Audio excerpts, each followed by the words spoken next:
করবে এইটা জানার দরকার। বলেন তো সবাই, আছে না নাই?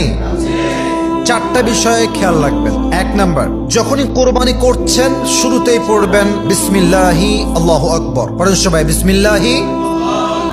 এই দোয়াটা পড়ে কোরবানি শুরু করতে হবে এবং কোরবানি করার ক্ষেত্রে আল্লাহর নাম নেওয়াটা অত্যন্ত জরুরি একটা বিষয়। অতএব কোরবানির শুরুতেই পড়তে হবে বিসমিল্লাহি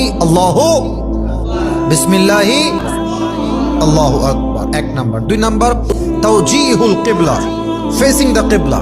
পশুকে কেবলামুখী করে রাখবেন, এটা জবাই করার সুন্নত নিয়ম। এতে করে পশুর রুহটা খুব সহজে বের হয়। সুবহানাল্লাহ পড়ুন আপনারা সবাই।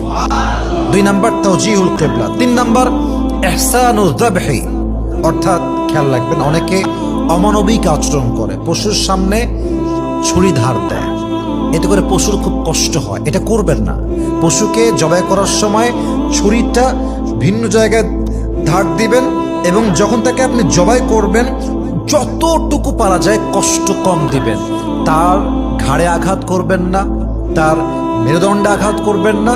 জাস্ট জবাই দেওয়ার যে সুন্নত পদ্ধতি আছে আদায় করার পরে 10 মিনিট 15 মিনিট একদম রেখে দেন।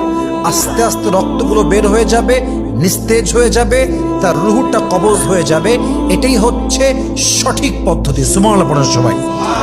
4 নাম্বার ইরাহাতুজ যাবিহা, যেটা আমি আগেই বলে দিয়েছি, সেটা হচ্ছে গরুকে অনেকে দেখা যায় যে ছুরি নিয়ে গরুর সামনে এভাবে দেখায় তাকে ভয় দেখায়। এটা করা যাবে না।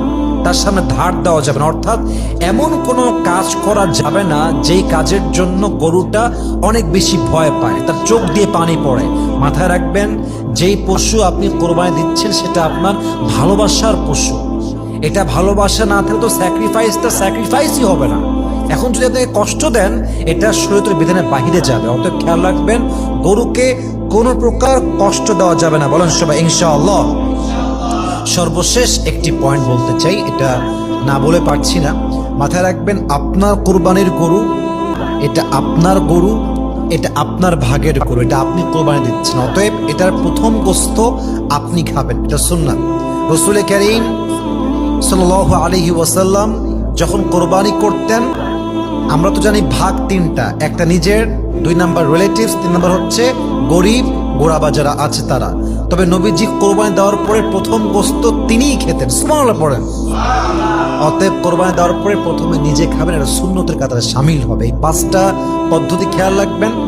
আল্লাহ আমাদের সবার কোরবানি ইনশাআল্লাহ কবুল করবেন, আমাদের সবাইকে বোঝার তৌফিক দান করুন। সবাই আমিন।